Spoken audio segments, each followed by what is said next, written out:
ایک لڑکی کراچی سے لاہور اپنے گھر سے بھاگ کر آئی۔ لاہور کے کسی کالج سے ایک لڑکا باہر نکلا اور جب اس نے اسے دیکھا تو دونوں میں بات چیت ہوئی اور دونوں سیدھا عدالت گئے اور کورٹ میرج کر لی۔ دوستو، یہ کہانی کچھ عرصہ قبل دعا زہرا نامی ایک لڑکی اور ظہیر نامی ایک لڑکے کی ہے، جس میں یہ ہے کہ ایک لڑکی نے گھر سے بھاگ کر لاہور میں ایک ظہیر نامی لڑکے سے شادی کر لی۔ اب اس لڑکے کا باپ کورٹ اور عدالتوں میں دھکے کھا رہا ہے۔ دوستو، اس کے والد کے ایک انٹرویو میں اس نے کہا کہ میری بچی کو اس کی مرضی کے بغیر گھر سے بھگانے پر مجبور کیا گیا، ورنہ وہ ایسی نہیں ہے۔ جبکہ اگر دیکھا جائے تو اس کی لڑکی کا کہنا یہ ہے کہ میرے والدین مجھ پر تشدد کرتے تھے اور مجھے اس لڑکے سے شادی کرنے پر مارتے تھے اور دھمکی بھی دیتے تھے۔ اس لڑکی کا مزید کہنا ہے کہ میں نے اپنے والدین سے اس ظہیر نامی لڑکے سے شادی کرنے کی بات بھی کی تھی کہ اس کے والدین نے ہمارے گھر رشتہ لینے آنا، مگر میرے والدین نے الٹا مجھے مارا پیٹا اور مجھے کمرے میں بند کر دیا۔ دوستو، ایک باپ جو ساری عمر اپنے بچوں کو پالنے میں اپنی راتوں کی نیند اور دن کا چین برباد کر دیتا ہے تو اس چیز کا درد صرف اور صرف وہ ہی سمجھ سکتا ہے جس پر یہ بیتی ہے۔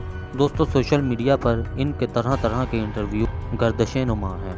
اب میں آپ کو یہاں پر ایک مدعے کی بات بتانا، اس لڑکی نے اپنے گھر سے بھاگ کر شادی کی اور قصوروار صرف اور صرف سوشل میڈیا۔ اس لڑکی نے اس ظہیر نامی لڑکے سے رابطے میں رہی اور قصوروار سوشل میڈیا۔ لڑکی اپنی اس حرکت کی وجہ سے میڈیا پر آئی، قصوروار سوشل میڈیا۔ اب بتائیں کہ اگر وہ لڑکی اس دجالی میڈیا سے دور رہتی تو کیا نوبت یہاں تک آتی؟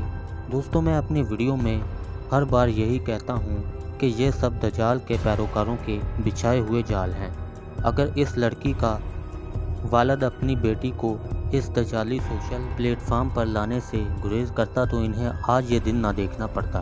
دوستو، لڑکی کے میڈیکل رپورٹ سامنے آ گئے جس میں لڑکی کی اوسطاً عمر تقریباً 14 سال نکلی اور لڑکی کسی بھی صورت اپنے والدین کے ساتھ جانے کو تیار نہیں۔ لڑکی کا کہنا کہ اگر میں اپنے والدین کے ساتھ گئی تو میں خودکشی کر لوں گی، یعنی کہ ایک مجبور باپ اور مجبور ماں ہر طرف سے بے بس ہیں۔ دوستو، آپ اس معاملے میں کیا رائے دیتے ہیں؟ جائے تو اس کے والدین کو مان جانا چاہیے، کیونکہ اگر وہ ضد پر اڑے رہے تو شاید وہ اپنی اولاد سے ہاتھ دھو بیٹھیں۔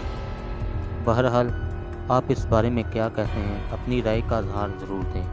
میں ملوں گا آپ کو ایک نئی ویڈیو میں، تب تک کے لیے اللہ۔